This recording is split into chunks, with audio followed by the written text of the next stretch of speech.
Vamos a ir a nuestra hermana República de Chile. Vamos a conversar allí con Pablo Joffre Leal, quien es periodista y analista político internacional, quien nos va a contar desde allí, desde Santiago de Chile, cómo está la situación hoy en el hermano país. Vamos a ver si Pablo me está escuchando. Te Pablo escucho bien. Joffre Leal, digo bien, bienvenido, buenas noches. Te saludamos desde aquí, desde Argentina. ¿Cómo te va? Adolfo es mi nombre. Adolfo acá, encerrado en cuarentena. Ya desde el 15 de mayo la ciudad de Santiago está en cuarentena total. Ajá. Ya había mi comuna, por ejemplo, la región metropolitana, que es donde se ubica Santiago, es una región con 8 millones de habitantes, dividida en diversas comunas, y algunas de esas comunas tenían cuarentena parcial y otras tenían cuarentena total. Y Ujú. definitivamente el día 15 de mayo se definió establecer una cuarentena total en lo que se llama la región metropolitana.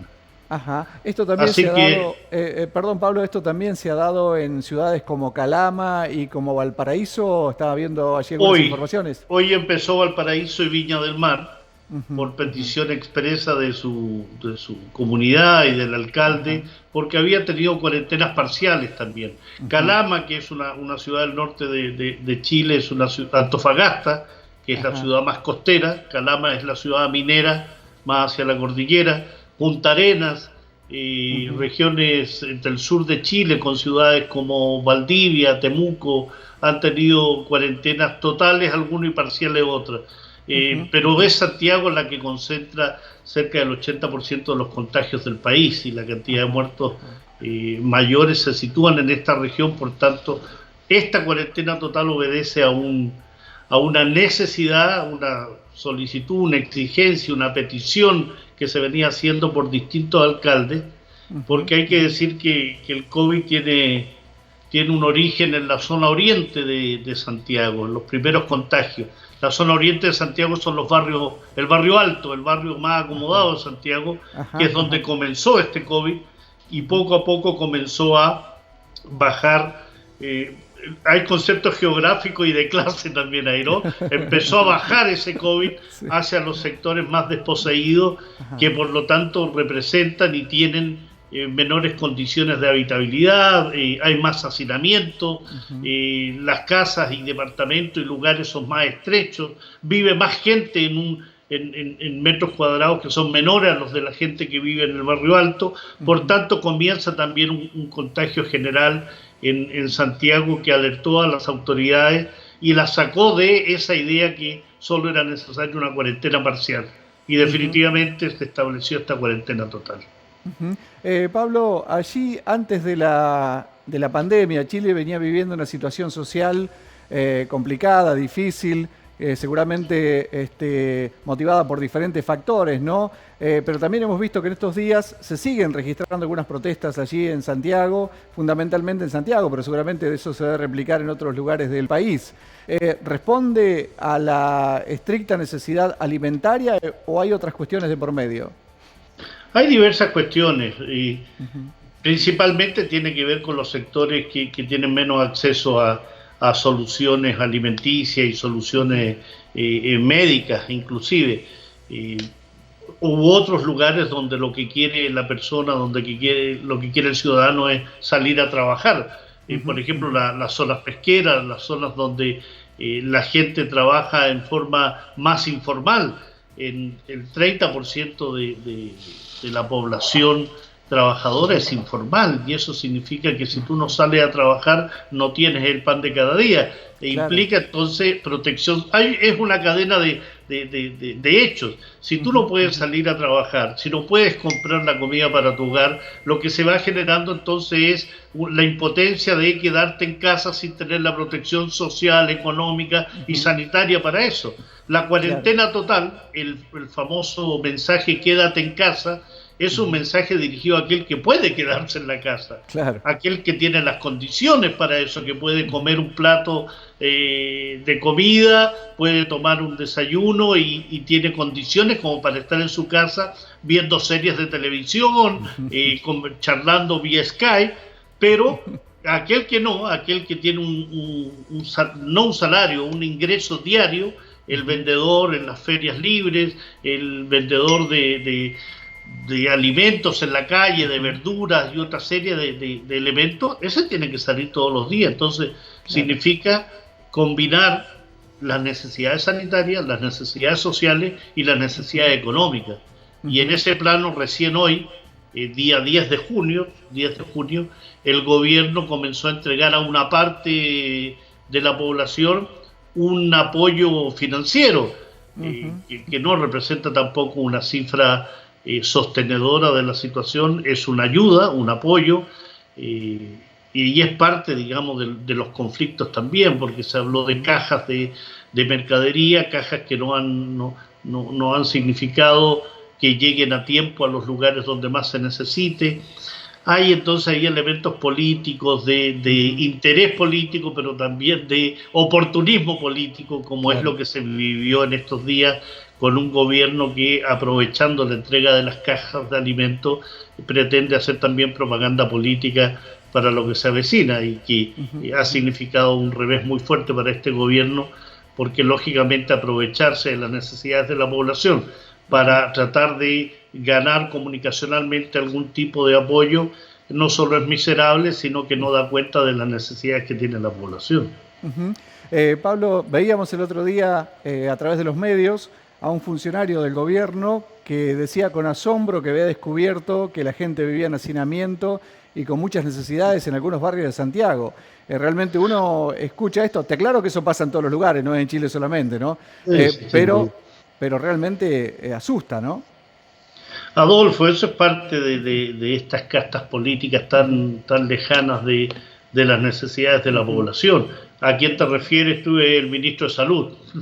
Nada menos que el ministro de Salud, quien expresó su sorpresa respecto a la cantidad de personas en condiciones de hacinamiento y de necesidades. Es porque son personajes que no son personajes que conozcan la calle, no son personajes que conozcan a la población, son personas que han vivido toda su vida en ciertos sectores de Santiago. En este caso, él en Santiago, muy vinculado a los grandes empresarios, a los sectores más acomodados. Él fue gerente de una clínica privada, la más grande y la más costosa de Chile. Entonces su vínculo con la salud siempre ha sido un vínculo a partir de los que tienen y no de los que no lo poseen. Claro. Entonces para mí no es raro, no es sorpresivo que él tenga esa visión. Lo que me parece vergonzoso es que lo exprese como una especie de que la población alabe esa honestidad. Esa honestidad se transforma simplemente en un personaje que caracteriza a quienes gobiernan en este momento Chile y en general quienes nos han gobernado en los últimos años. Personajes ajenos a nuestras necesidades, personajes distanciados de lo que la población quiere, necesita, desea y exige. Y cuando tú me preguntas sobre los acontecimientos desde octubre del año pasado, es por eso, porque las personas lo que queremos, lo que hemos exigido es dignidad. Ese fue el primer mensaje establecido. No fue un tema económico, no fue un tema económico el que sacó a la gente a la calle. Lo que permitió que la gente estuviera en distintos lugares del país fue exigiendo dignidad, porque estaba y está cansada de este tipo de palabras. Me sorprende que haya hacinamiento, me sorprende que haya pobreza. Bueno, en esos momentos en Chile, durante muchas semanas, escuchamos declaraciones iguales del ministro de Hacienda, del ministro de Educación, como una especie de burla en el sentido de lo que el país está viviendo. Y llega un momento en que la gente, por más necesidades que tenga, se cansa y la dignidad suele vencer. Pablo, y en esa situación. Si no hubiera sido por la pandemia, ¿estaba en riesgo el gobierno de Piñera? Lo más probable. Hay varios que se han salvado producto de la pandemia, ¿no? Yo creo que efectivamente venía en alza todo lo que era las protestas en Chile. Se pensaba que durante el mes de enero y febrero, que son vacaciones, la gente iba a minorar la salida a la calle y no fue así. Había una cantidad, se había convertido ya en muy rutinario, muy crónico el que los días viernes se juntaran muchas miles de personas en los lugares céntricos de las ciudades para expresar su desencanto y su su rabia, su ira, su cólera respecto a lo que estaba sucediendo. Y efectivamente, más aún en los primeros días de la pandemia, la gente seguía saliendo porque efectivamente pensaba que el gobierno estaba utilizando esta pandemia, este COVID-19, para frenar las protestas sociales. En parte sí, también, ¿no? Porque cuando tú sacas militares y policías a la calle, cuando estableces cuarentenas parciales, vas notando de que quiere frenar también esa situación de rabia de la población. ¿Hoy están en estado de excepción todavía? Sí, estado de catástrofe. Ajá. Estado de emergencia, de catástrofe. Eso, ¿y qué significa eso en pocas palabras? Significa que hay toque de queda, significa que está la policía y los militares en la calle controlando el respeto al toque de queda y el respeto a las cuarentenas. Cuestión que efectivamente tú requieres ciertos cuerpos que vigilen eso, ¿no? Pero la situación radica más bien en que cuánto tiempo vamos a pasar en cuarentena, cuándo se va a activar la situación económica, y que va aparejado también con las escasas medidas de eficacia que el gobierno ha tenido. Se les pidió hace varias semanas, muchas comunas que hoy están con alto grado de contagio, se les pidió que tuvieran cuarentena total. Y el gobierno, empecinado con este mismo ministro tan dado a la sorpresa de hacinamientos y pobreza, se negaba a eso. Y en general sus argumentos siempre estaban respecto al ejemplo que Chile estaba dando en el combate al COVID, sin dar cuenta de que se estaba tejiendo una situación muy explosiva que nos tiene hoy con un alto número de contagios, con un alto número de muertos y con una población que tampoco cumple mucho las medidas, ¿no? Reglas, también, también hay que decir eso. Pablo, uno cuando que yo escucha por allí el análisis, ¿no?, en cuanto a cómo está un país o lo que significa el bienestar de un país, generalmente las grandes medios y los políticos, algunos de ellos, siempre van a buscar los números del Producto Bruto Interno, el ingreso per cápita. Uno por allí que es un poco más terrenal y quizás más ignorante, por decirlo de alguna manera, busca cosas más simples, ¿no? Por ejemplo, las cuestiones que tienen que ver con la igualdad, que tienen que ver con los derechos, que tienen que ver con los ingresos de un trabajador, que tienen que ver con la educación, si es accesible para todos de forma igualitaria, si la salud es accesible de forma igualitaria. Por ahí a mí me movilizan más ese tipo de cosas para evaluar cómo está un país o no. ¿Cómo está Chile hoy respecto a este tipo de cosas en el contexto latinoamericano? Creo que no está bien. Pero más allá del contexto latinoamericano, que tampoco está bien, hay un tema de este país en el cual yo vivo, de mi país, donde efectivamente lo que tú señalas, Adolfo, es certero.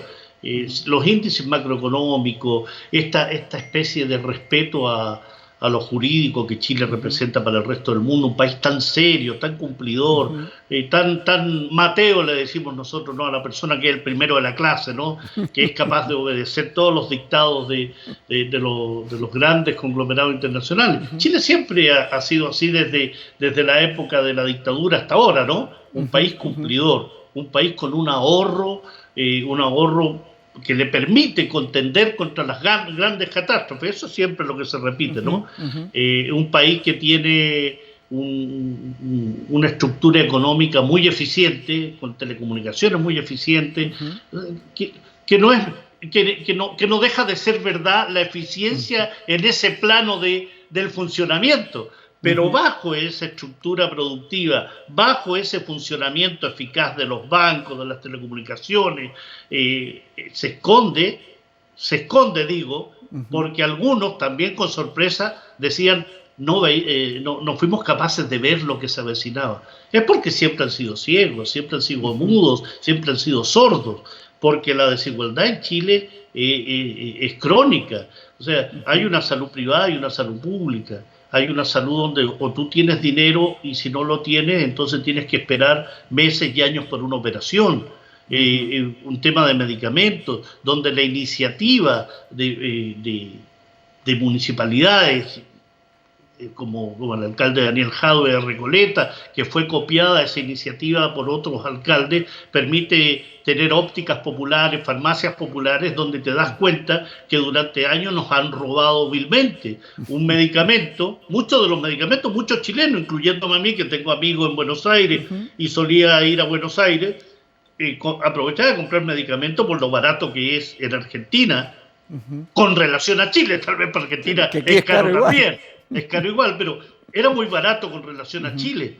Y nos hemos dado cuenta, no con sorpresa algunos, creo yo, cómo el robo descarado, la colusión en el precio de los pollos, del papel higiénico, de las farmacias, una colusión vulgar, miserable, asquerosa, del punto de vista de cómo estas grandes empresas se ponían de acuerdo para que tú fueras al supermercado de la esquina y al de 5 cuadras y el pollo costaba lo mismo. No había competencia. El país de la libre competencia, en definitiva, era un país donde se fijaban normas y precios en función de los intereses empresariales, no de la población. Súmale a eso el altísimo precio de los medicamentos, altísimo, o sea, impagable para una persona que recibe una jubilación mínima. Y si va por el lado de pensiones, la Argentina en un tiempo copió esta famosa administradora de fondos de pensiones, significa que muchas de las personas, aquellos que se están acercando a la edad de jubilar y aquellos que ya jubilaron, van a tener pensiones miserables, y las que ya la tienen son miserables, no alcanzan ni un 25 ni un 30% lo que era tu remuneración. En cambio, tenemos 240.000 millones de dólares que son los fondos previsionales de los chilenos. 240.000 millones de dólares.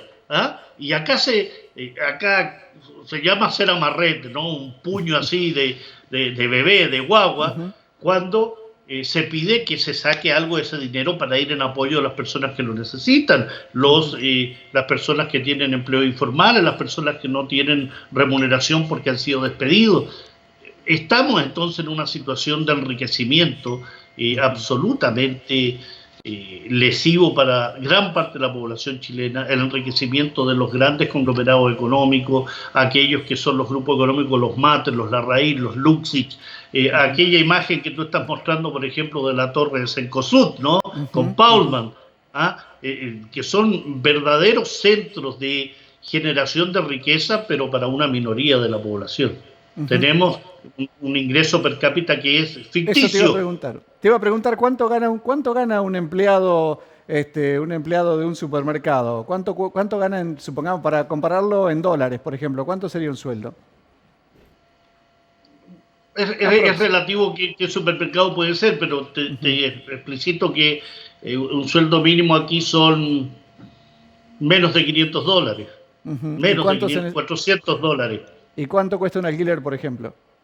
No, eso es te sorprendería. Tú no baja un alquiler en una zona céntrica de 2 habitaciones, $400. Claro. O sea, lo que gana esa persona trabajando lo paga en el alquiler, lo que implica que tengan que vivir 3 o 4 personas, cada uno aportando, porque además el precio de los alimentos... Tenemos la locomoción más cara del mundo, la más cara del mundo, la locomoción colectiva, el metro de Santiago. Tú andas un par de veces en locomoción en el día y se te van $2 diarios. $2 diarios en una ida, en una vuelta. Entonces, y eso es privado, ¿no? Pero es subsidiado por el Estado, que gasta $1.200 millones en subsidiar a los privados para que se enriquezcan más. Es un país de cartón, ¿no? Es un país que efectivamente tiene muchos elementos de eficacia en la forma de actuar, ejecutiva, todo lo puedo hacer yo desde mi computador, el pago de cuentas, pagarle a la tesorería, al fisco, pagar los impuestos, puedo pedir en el supermercado que me vengan a dejar aquí alimentos, pero ese es un país irreal, es un país que no da cuenta de las necesidades primordiales que debe tener el ser humano. Y las necesidades primordiales son derecho a la educación, derecho a la salud, derecho a una buena pensión. En educación, aquí para que estudies en una universidad, tienes que tener un sueldo de millonario. Una carrera, por ejemplo, mi hijo entró a estudiar este año una carrera en el sur de Chile, en una universidad que es la Universidad Austral. Esa carrera te cuesta 400.000 pesos chilenos mensuales. Eso significa, 7 por 5, casi $600. Un sueldo, digamos. O un poco más. Un sueldo. Un poco más. Y eso implica entonces que se haya, producto de las movilizaciones sociales, la gente en la calle, los estudiantes, exigir que hubiese gratuidad, que hubiese un camino hacia la gratuidad. Y si no es por esas manifestaciones, indudablemente hay muchas personas que no podrían estudiar. Pero eso solo se consigue en función de la lucha, el movimiento, la movilización.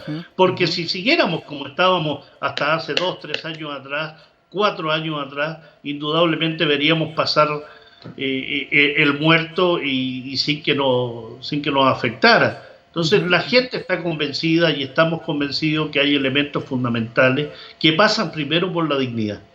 Porque cuando tú te levantas como un pueblo digno, como una sociedad que tienes orgullo, eres capaz entonces de que las exigencias que estás nombrando, que estás mencionando, por las cuales estás en la calle, por las cuales escribes, por las cuales hablas, son legítimas. Educación, pensiones, salud, un buen trato a nuestros pueblos originarios, tener relaciones internacionales que sean basadas en el ejercicio del respeto, porque claro, somos muy respetuosos con los norteamericanos, muy respetuosos con ciertos países, pero tratamos a los peruanos y a los bolivianos con una patada en el trasero, ¿te fijas? Sí. Entonces tenemos mucha inmigración en Chile, no sé si mucha, hay inmigración en Chile, que ha significado también un afloramiento del racismo.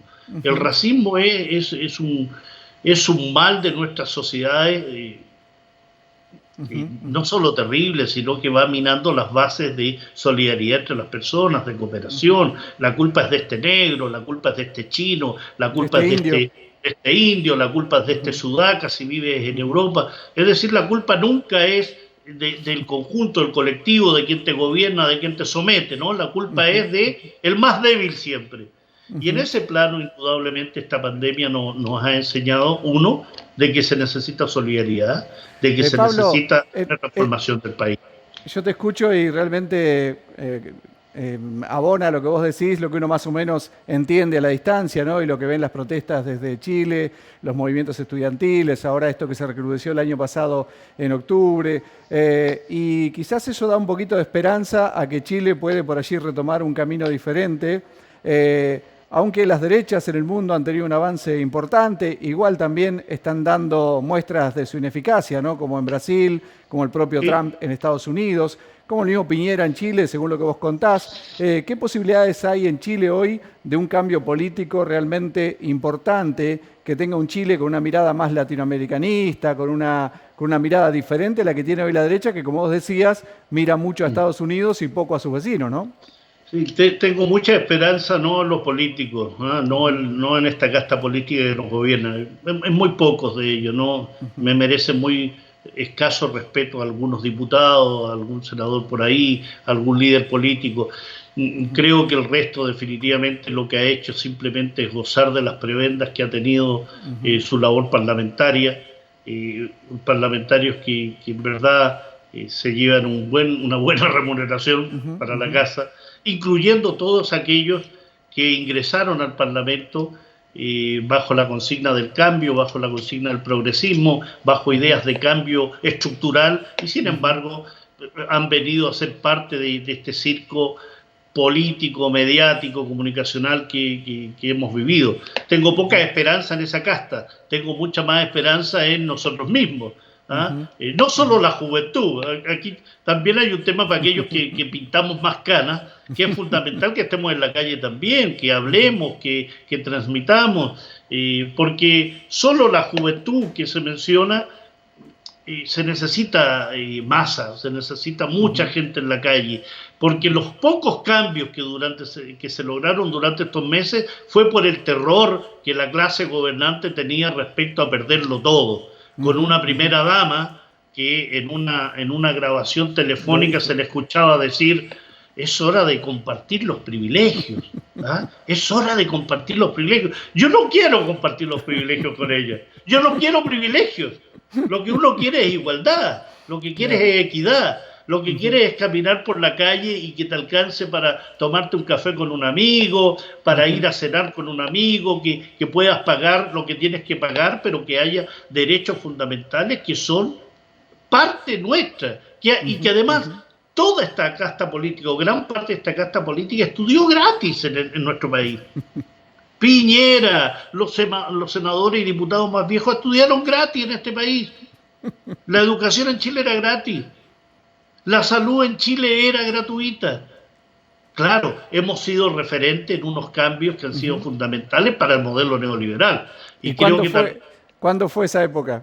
1981, 1979, 81, vino en Chile toda una política privatizadora. Fuimos el alumno ejemplar, indudablemente.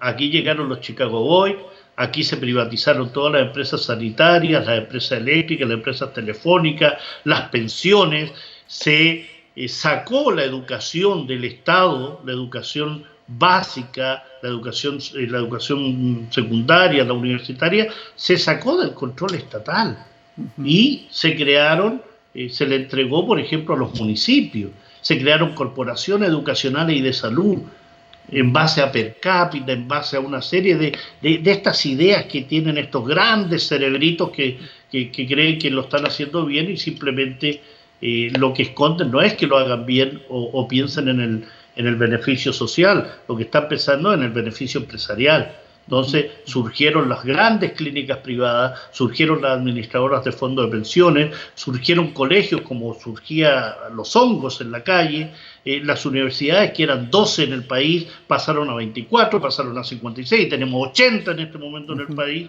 muchas de ellas simplemente de tiza y pizarrón, sin investigación, muchas universidades ofreciendo carreras que finalmente los muchachos no iban a tener ninguna posibilidad de llevarlo a la práctica, engañando a la gente, engañándola vilmente, sin ningún respeto. ¿Por qué? Porque el fondo de todo esto, Adolfo, radica en temas también de cómo se ha estructurado nuestro país en temas jurídicos, en temas legales.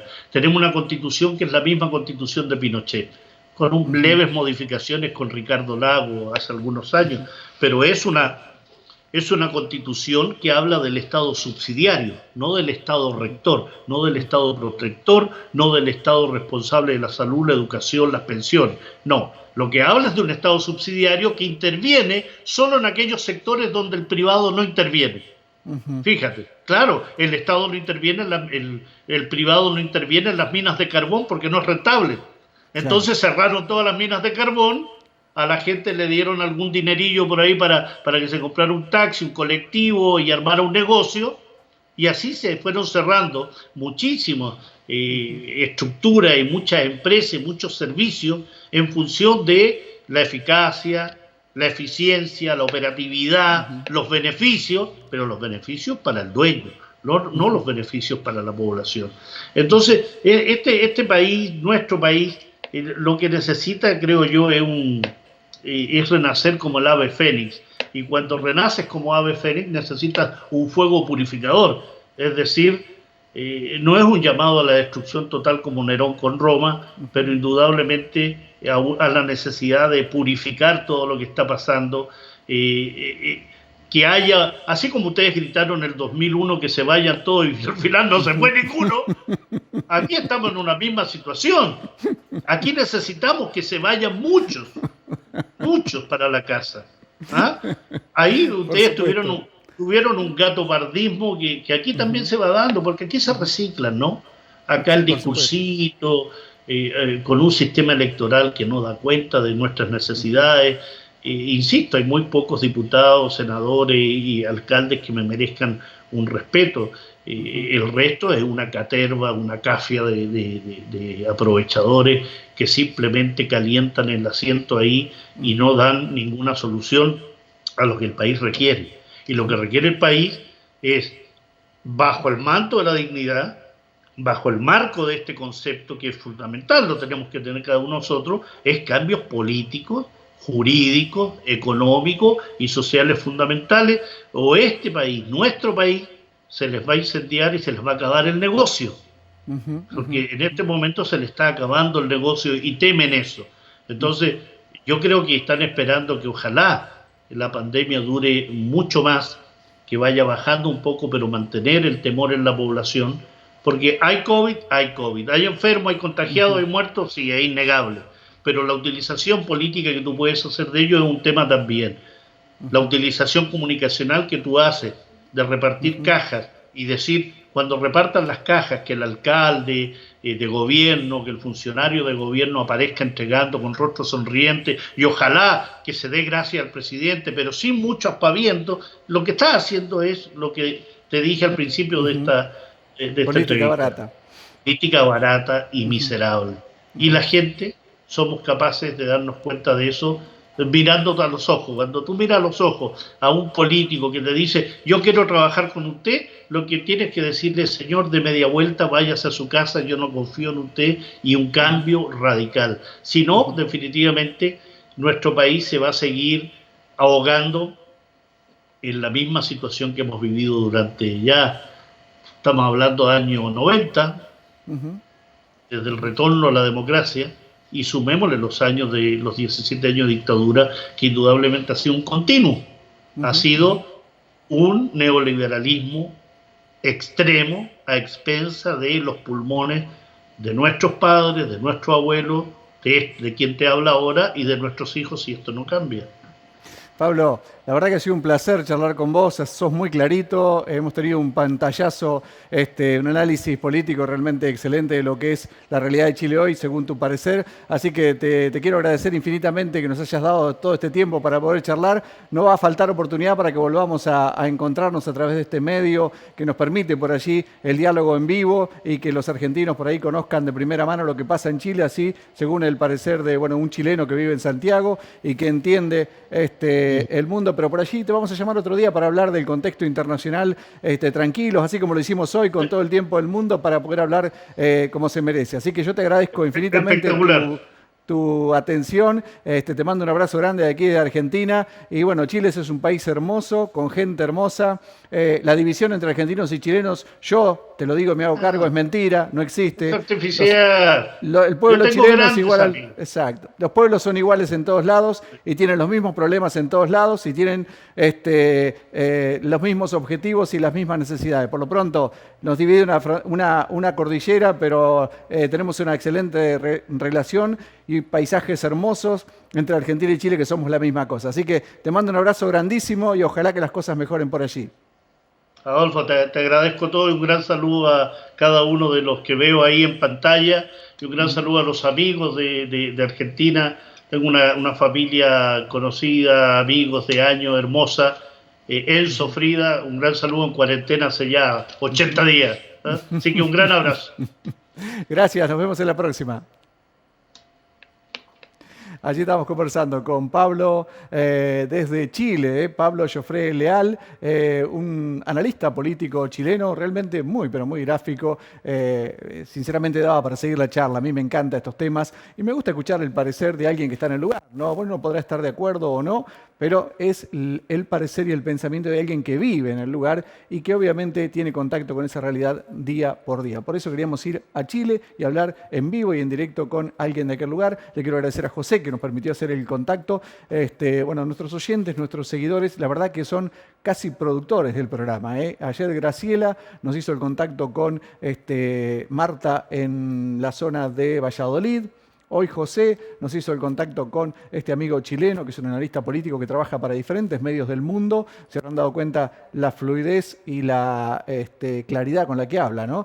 Por eso data de alguien que conoce el tema, que conoce la realidad y tiene una posición muy firme en cuanto a lo que está contando. Así que también le quiero agradecer a José y bueno, más gente que nos ha dado un montón de datos, así que a todos muchas gracias por ayudarnos a producir este programa y que vaya ganando en calidad y en opiniones. Así que muchas gracias a todos y también ayer hubo varios de nuestros amigos que opinaban a través del Face sobre los temas que tratábamos. No nos alcanzó el tiempo para leerlos, les pedimos disculpas,